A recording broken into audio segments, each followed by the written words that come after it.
చేస్తున్నాడు మహారాజు.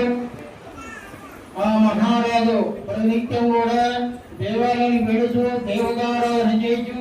అతడు ఉన్నటువంటి బీదవారికి కొంత ధనాన్ని దానం చేస్తున్నాడు. ఆ మహారాజు ఒకనొక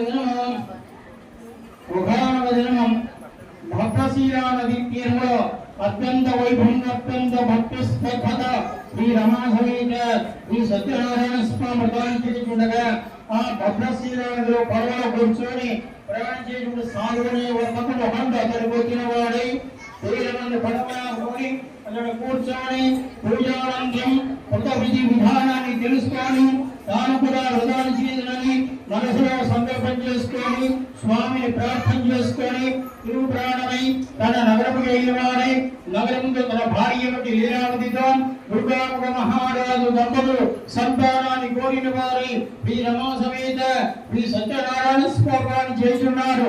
మనము కూడా వ్రతాన్ని చేయకుండా భగవంతుడు మన సంతానాన్ని ప్రసాదించిన వెంటనే మన వ్రతాన్ని చేసి సత్యదేవాన్ మాకు సంతానం లేదు, సంతానం కలిగిన వెంటనే మీ వ్రతాన్ని మేము ఆచరించదం స్వామి, మా యొక్క అనుభూతి మాకు సంతానాన్ని ప్రసాదించు స్వామి అని స్వామిని వేడుకున్నారు, ప్రార్థన చేసుకున్నారు, భగవత్ సంకల్పాన్ని చేసుకున్నారు.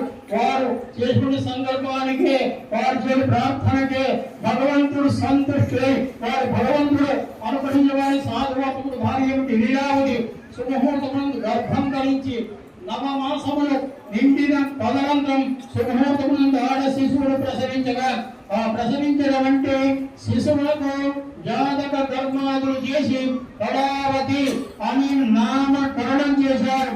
ఆ నామకరణ రహస్యం కూడా వ్రతాన్ని చేయలేని భార్య ఇలా గడుచున్నది. నాదామె సంతానం లేనప్పుడు సంతానం కలిగిననే శ్రీ రమా సమేత శ్రీ సత్యనారాయణ స్వామిని చేయమని సంకల్పం చేసుకున్నాము. ఆ సంకల్పం చేసుకున్న మాత్రాన్ని భగవంతుడు సంతానాన్ని ప్రసాదించే పూర్వం సంకల్పం చేసిన వ్రతాన్ని ఇప్పుడు ఎందుకు చేయడం చేసుకోవాలగా అమ్మాయి వివాహ సమయంలో బంధువులు మిత్రులు చాలా మంది వచ్చారు. ఆ సమయంలో వ్రతాన్ని ఆచరించడంతో మహావైభవంగా ఉంటుందనేసి వ్రతాన్ని ఆచరించడం వాయిదావిహిండి సాధువర్తకుడు వర్తకాన్ని చేస్తున్నాడు. ఈ విధంగా 8 సంవత్సరముల వర్తకాన్ని చేసి ధనాన్ని సంపాదించిన వెంటనే 8వ ఏటలో తన కుమార్తెను వివాహం నిశ్చయించుకున్నాడు.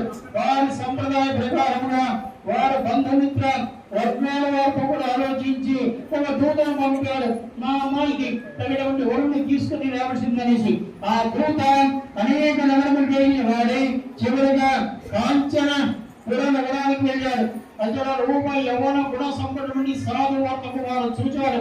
ఆ సాధువర్త కుమారుడు పడావతికి సరిగ్గా సరిపోతాడనేసి వారి జనని జనకుల సమేతంగా బంధుమిత్ర వర్గాల వారందరూ కూడా ఆహ్వానించి వీరి నగరాన్ని తీసుకువచ్చి సాధువర్తకును పరిచయం చేయగా ఆ సాధువర్తకుడు తన కుమార్తెడు ఉత్తమోత్తముడి వరుడు వెంకట మహందవర్తుడయ్యాడు. తన కుమార్తెను ఇచ్చుడమై వివాహ నిశ్చితార్థం జరిపి కోసముహూర్తమునందు బంధుమిత్రుల సమక్షంలో మహావైభవంగా వివాహం జరిపించబడి ఆ సమయంలో కూడా వ్రతాన్ని చేయకుండా నిర్లక్ష్యం చేయలేగా తన అల్లుడికి ధనాన్ని సంపాదించి ఇవ్వాలని సాలోచన నగరం చేత తన అల్లుడితో సహా వెళ్ళి రక్తసాగరం నగరంలో వర్తకాన్ని చేస్తున్నాడు. ఆ వర్తకాన్ని చేసిన సమయంలో శ్రీ సత్యనారాయణ స్వామి వీళ్ళను గావించి సాధువర్తకానికి సంతానం లేనప్పుడు సంతానం కలిగిన వెంటనే నా వ్రతాన్ని చేయమని సంకల్పం చేసుకున్నాను. ఆ సంకల్పం చేసుకున్న మాత్రానికి సంతానాన్ని ప్రసాదించాను. అప్పుడు వ్రతాన్ని చేయకుండా అమ్మాయి వివాహ సమయంలో వ్రతాన్ని చేయమని మరలా సంకల్పం చేసుకున్నాను. అమ్మాయి వివాహం మహావైభవంగా జరిగినక్కడ వ్రతాన్ని చేయకుండా నిర్లక్ష్యం చేయడే కాక ఇక్కడ వచ్చి వర్తకాన్ని చేసిన ధనాన్ని సంపాదిస్తున్నా నా వ్రత మాటనే మర్చిపోయావు కావున ఈ దినము నుండి నీకు గడివిన కారాగార శిక్ష పడిగా కానీ శాపం ఇవ్వగా ఆ శాప ప్రభావం చేత ఆనాటి రాత్రి ఆ రాజ్యం ఎందుకు మహారాజ్ ధనాగారంలో కొంతమంది మాయుధంలో ప్రవేశించారు. ధనాగారులు ఉన్నటువంటి కొంత ధనాన్ని దొంగిలించుకుని వచ్చి సాధువర్తకులు వేసి పడమంది అయితే వర్తకాన్ని చేసి నిద్రిస్తున్నారో ఆ స్థలంలో పడిపోయి సదృశ్యమయ్యారు. వెంబడించి వచ్చుచున్నటువంటి రాజసేవకులు వీరి వద్ద ధనమును చూసి వీరి దొంగలని భావించారు. ధనముతో సహా తీసుకొని సభలో ప్రవేశపెట్టారు. మహారాజా, ఇరువురు దొంగని మన ధనాన్ని కూడా తీసుకొని వచ్చాం, వీరికి ఎటువంటి శిక్షలు ఇవ్వకుండా ఆజ్ఞాపించవలసుకోరగా ఆ మహారాజు ఎటువంటి న్యాయ విచారణ చేయకుండా తీసుకెళ్లి కారాగృహం సమనేసి ధనాన్ని యావత్తు కూడా ధనాగారం సమనేసి ఆజ్ఞాపించిన వారిని, మహారాజా మేము చూడగలుగుతాము, సాధు వర్తకాన్ని చేసి నిద్రిస్తున్న ధనాన్ని ఎవరు పడవేసుకున్నారో మాకు తెలియలేదు. మేము అపరాధం చేసి ఎన్ని మాటలు వేడుకున్నాను కూడా ఆ మహారాజు వినలేదు. తీసుకెళ్లి బంధించమనేసి ఆజ్ఞాపించిన వారిని ధనముని యావత్తు కూడా ధనాగారం వచ్చుకున్నారు. సాధు వర్తకులు కూడా కఠినమైన కారాగార శిక్షణ అనుభవిస్తున్నారు. అతడు గలావతి లీలావతి ప్రతిజ్ఞం కూడా భిక్షాటం చేస్తూ దారిద్ర్యాన్ని అనుభవిస్తూ జీవనాన్ని సాగిస్తున్నారు. ఉదాహరణలో భిక్షాటమిత్రమై కళావతి ఒక బ్రాహ్మణప్పుడు గ్రంథులగా ఆ బ్రాహ్మణప్పుడు ఆ ప్రదోషంలో వ్రతాన్ని చేయుతుండగా కళావతి అతడు కూర్చొని పూజానంతరం వ్రత విధి విధానాన్ని తెలుసుకుంది. తాను కూడా వ్రతాన్ని చదువుని మనసులో సంకల్పం చేసుకుంది, స్వామిని ప్రార్థన చేసుకుంది.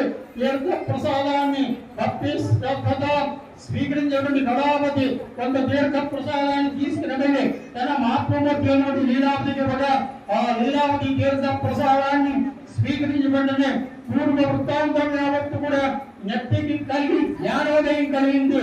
అమ్మాయి కళావతి మాకు సంతానం లేనప్పుడు సంతానం కలిగిన వెంటనే శ్రీ రమా సమేత శ్రీ సత్యనారాయణ స్వర్గాన్ని మనం సంకల్పం చేసుకున్నాము. ఆ సంకల్పం చేసుకున్న మాత్రాన్ని భగవంతుడు నిన్ను మాకు ప్రసాదించాడు. నీ నామకంటే కానీ నీ వివాహ సమయంలో కూడా మీ దగ్గర వ్రతాన్ని చేయలేదు. అందుకని దారిద్ర్యాన్ని, దుఃఖాన్ని, కష్టాన్ని, నష్టాన్ని మనం అనుభవిస్తున్నాము. ఈ ప్రతి గారిని భర్త ఎక్కడ ఉన్నారో మనకి ఇప్పటివరకు తెలియదు కావున ప్రారంభంటే మనమే వ్రతాన్ని చేసి శ్రీ రమా సమేత శ్రీ సత్యనారాయణ స్వామి అనుగ్రహంతో మన సౌభాగ్యాన్ని మనము కాపాడుకుందామనేసి ప్రారంభం తెలిచారు. మంగళస్థానం ఆచరించారు. ఒక బ్రాహ్మణుడు ద్వారా ప్రజాన్ని ఆచరించి తీర్థ ప్రసాదాన్ని స్వీకరించి సత్యదేవ మా విరాధకులు యావత్తుగా క్షమించి మా యొక్క మా సౌభాగ్యాన్ని కాపాడు స్వామి, నా భర్త అడుగు క్షేమంగా వచ్చు నాకు స్వామి అని స్వామిని వేడుకున్నారు, ప్రార్థన చేసుకున్నారు.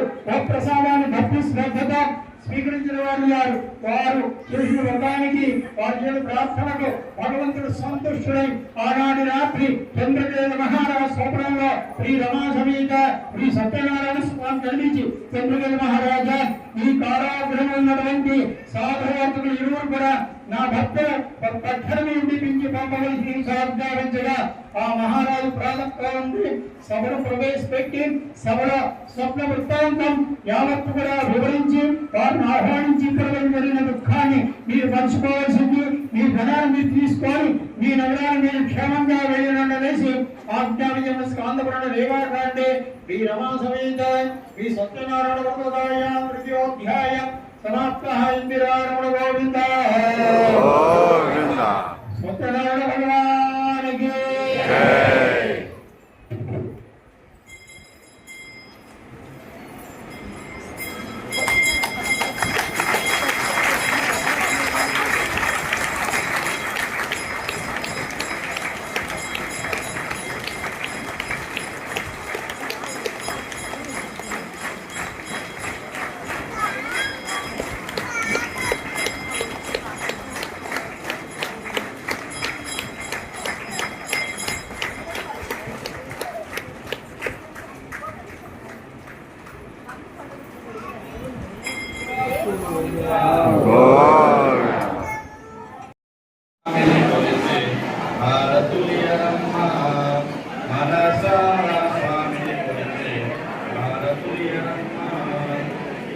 అచ్యుతం కేశవం రామనారాయణం